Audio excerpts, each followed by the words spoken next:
দেখেন, এখানে ন্যায় বিচারটা হলো মুখ্য। এখানে কে বেনিফিট পরবর্তীতে পাবে না পাবে সেটা কিন্তু বিষয় না। মৌলানা আবুল কালাম আজাদের উপরে ইনজাস্টিস হয়েছে, সেই সময় এটা একটা ক্যাঙ্গারু ট্রায়াল ছিল, এটা সকলে জানে। এখন বিপ্লব পরবর্তীতে যেই ট্রাইব্যুনালটা হয়েছে, পুনর্গঠিত হয়েছে, তারপরে বিচার বিভাগের যে বিষয়টা, সেটা কমপ্লিটলি ডিফারেন্ট একটা বিষয়। এখানে শেখ হাসিনার ক্ষেত্রে ন্যায় বিচার করা হোক, সেটাও আমরা চাই। আমাদের মৌলানা আবুল কালাম আজাদের কেসের ক্ষেত্রে আমরা যেটা বলবো, ওনার উপরে অন্যায় করা হয়েছিল সে সময় মৃত্যুদণ্ড দিয়ে, সেটার আমরা ন্যায় বিচার চাই। এবং এই ন্যায় বিচার করার দায়িত্ব আমাদের সুপ্রিম কোর্টের। শেখ হাসিনার ক্ষেত্রে কী হবে না হবে, কী ক্ষেত্রে ন্যায় বিচার হবে, এটা কমপ্লিটলি একটা ডিফারেন্ট বিষয়। জেডআই ওয়াটার ট্যাঙ্ক দিচ্ছে আজীবন ওয়ারেন্টি। জেডআই ওয়াটার ট্যাঙ্ক, পানির সুরক্ষায় টেকসই সমাধান। এই যুদ্ধাপরাধ ট্রাইব্যুনাল ফ্যাসিবাদের আমলে এটা একটা রাজনৈতিক হাতিয়ার হিসেবে ব্যবহৃত হয়েছিল। সেই ট্রাইব্যুনালের জাজমেন্টের বিরুদ্ধে এই সুপ্রিম কোর্টের স্পেসিফিক যেই অবজারভেশনটা আছে, আমরা জানি যে ট্রাভেস্টি অফ জাস্টিস বলা হয়েছে, মিসক্যারেজ অফ জাস্টিস বলা হয়েছে, বিচার নামের প্রহসন করা হয়েছে।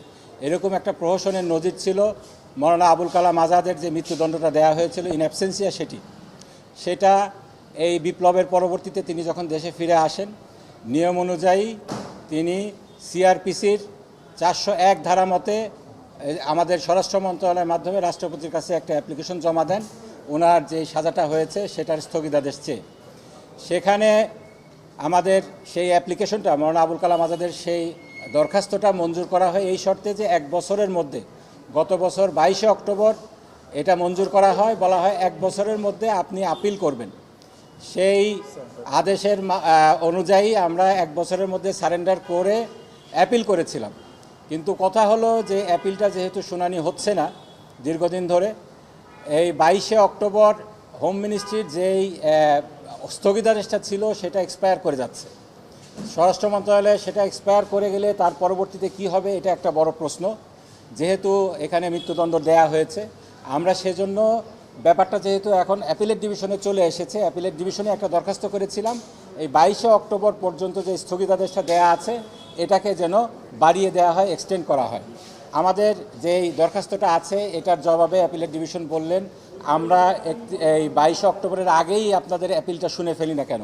তখন প্রসিকিউশন চিফ প্রসিকিউটর দাঁড়ালেন, বললেন যে এই ব্যাপারে আমাদের আপত্তি আছে, কেননা এটা একটা স্ট্রিক্ট ল, এখানে সুপ্রিম কোর্টের 104 অ্যাপ্লিকেবল হয় না, সুতরাং এখানে এটা বার্ড বাই ল, আমাদের এটার আপত্তি রয়েছে।